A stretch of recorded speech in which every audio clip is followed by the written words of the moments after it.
ஒரே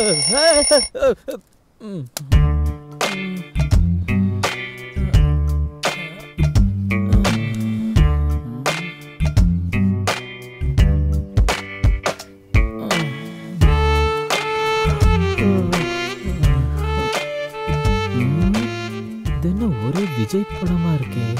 எதுக்கு பேப்பர்லாம் ஒட்டி வச்சிருக்கானுங்க? தூங்கிட்டு இருந்த என்ன வேற எங்கேயாவது தூக்கி கொண்டு வந்து போட்டுட்டானுங்களா? ஆஹா, சந்தேகமே இல்லை. பழனிசாமிக்கும் வைஃபுக்கும் பஞ்சாயத்து போயிட்டு இருக்கு. அப்ப கன்ஃபார்மா இது நம்ம ரூம் தான். டேய், என்னடா அது கோலம்? ஓ இதுவா? இது அந்த மணியோட வேலையா இருக்கும்டா. மணியா? யாரா அவன்? நேத்தா பழக்கமாச்சு. ராத்திரி தான் அவனை வீட்டுக்கு கூட்டு வந்தேன். ராத்திரியா? நான் அவனை பாக்கலையடா. நீ மட்டையாயி கொரட்டை விட்டு தூங்கிட்டு இருந்த. டேய், யாரு எவனே தெரியாம எதுக்குடா கூட்டிட்டு வர? டேய் மச்சான், அவனு விஜய் ஃபேன்ரா. அதான் உனக்கு அவனுக்கு செட் ஆயிருச்சா? இங்க பாருடா, இந்த ஃபேனு அயன் பாக்ஸ்னு சொல்லிட்டு இருந்த பழனிசாமி வீட்டு வாடகையை ஏத்திடுவான். அப்புறம் பணம் நீ தான் கொடுக்கணும். பார்க்கலாம். டேய், அவன் ஒரு 2-3 நாள்ல போயிடுவான் மச்சான். டேய் மச்சான், இத பாருடா, அவனை முதல்ல இங்க இருந்து அனுப்பிடு, இல்ல பிரச்சனை ஆயிடும். சொன்னா கேளுடா. விடுறா டேய், நான் பாத்துக்கிறேன். எங்கடா இங்க இருந்த அழுகு துணிலாம் காணோம்? இங்கதானே கிடந்துச்சு, எங்க காணோம்? டேய், இவன் தானா? அவன் தான். டேய், என்னோட ஜட்டிடா, இப்படி பாக்குறான். இவன் ஜட்டியே போட மாட்டான் போல இருக்கு. நீ டேய், எப்படியா அவனால நமக்கு லாண்ட்ரி காசு மிச்சம். ஊர் பேர் தெரியாதவனெல்லாம் உள்ள கொண்டு வந்து சேர்த்திருக்க.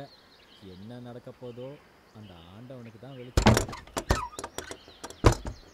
பிள்ளையாரப்பா, கந்தா கடம்பா கதிர்வேலா, சூரிய பகவானே, எனக்கு சகல விதமான ஐஸ்வர்யமும் கிடைக்கணும். இன்னைக்கு முழிக்கிற மொழி நல்ல மொழியா இருக்கணும். மாவில தோரண மாதிரி ஜட்டியில தோரணம் கிடைக்க விட்டுருக்காங்க. டேய், யாரா கபதி பசங்க இந்த மாதிரி பண்ணது? அரிமலா, ஊரு கட்டவளே, வாடிங்க. இன்னைக்கு முழிச்ச மொழி நல்ல மொழி, விளங்கின மாதிரி தான். காலையில ஏன் இப்படி கால் கால்னு கத்துறீங்க? கத்தாம கந்த சச்சி கவசம் பட சொல்றியா? அந்த கன்றாவிய நீயே பாரு. இது மேல தங்கி இருக்கிற பசங்களோடது. அந்த பெரிய சைஸ் பிரவுன் ப்ளூ ரெண்டும் அன்போடது. மீடியம் சைஸ் கிரீன் ரெண்டும் தினேஷோடது.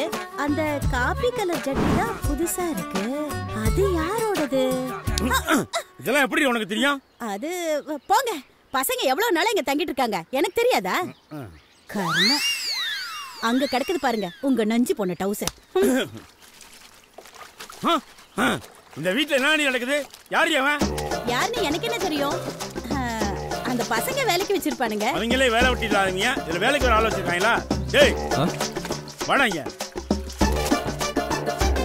நீ யாரா? உன் பேர் என்னடா? மணி. மேல தங்கி இருக்காங்களா, அவங்களோட ஃப்ரெண்டு. இப்போ அவங்க கூட தான் தங்கி இருக்கேன். டேய், இதெல்லாம் மங்கம்மா சத்திரமா? அவங்களோட தங்கறதுக்கு நான் தான் ஹவுஸ் ஓனர். கிளம்புடா. இவன் என் ஊருக்காரன், சொந்தக்கார பையனே. ஓ, உங்களுக்கு ஊரு உறவு நாடு நகரம் இருக்கா? அண்ணே, ஒரு முக்கியமான வேலையா இங்க வந்திருக்கானே. ஒரு வாரத்துல இவன் ஊருக்கு திரும்பி போயிடுவானே. அக்கா கொஞ்சம் சொல்லுங்கக்கா. ஏங்க பாவங்க. சரி, நீ சொன்ன மாதிரி ஒரு வாரம் இங்கேயே இருக்கட்டும். அதுக்கு மேல இங்க இருந்தானா எக்ஸ்ட்ரா பேமெண்ட் நீ தான் தரணும். கவலைப்படாதீங்கண்ணே, இன்னும் 2 நாள் நானே அவனை துரத்திடுவேன். நீயே ஒரு அண்ணக்காவடி. அடுத்தவனை பத்தி பேசுறியா? ஒழுங்கா அங்க இருக்க கருமாந்திரம் எடுத்து கொண்டு போய் எங்கேயா போடு. எங்கனே போடுறது? நடுவுட்ல வந்து போடு. சரிண்ணே. டேய் அண்ணே, மரியாதையை எடுத்து கொண்டு போய் கண்ணுக்கு தெரியாத இடத்துல போடு. இல்லாட்டினா அத்தனையும் கொளுத்திடுவேன். சரிண்ணே. ஏங்க கஷ்டப்பட்டு துவைச்சு போட்டிருக்காங்க, கொளுத்திடுவேன்னு சொல்றீங்க? ஆமா, துவைச்சவங்க கை கால் வலிக்கும். தைலத்தை தேய்ச்சு அமுக்கி விடு. சூப்பர்.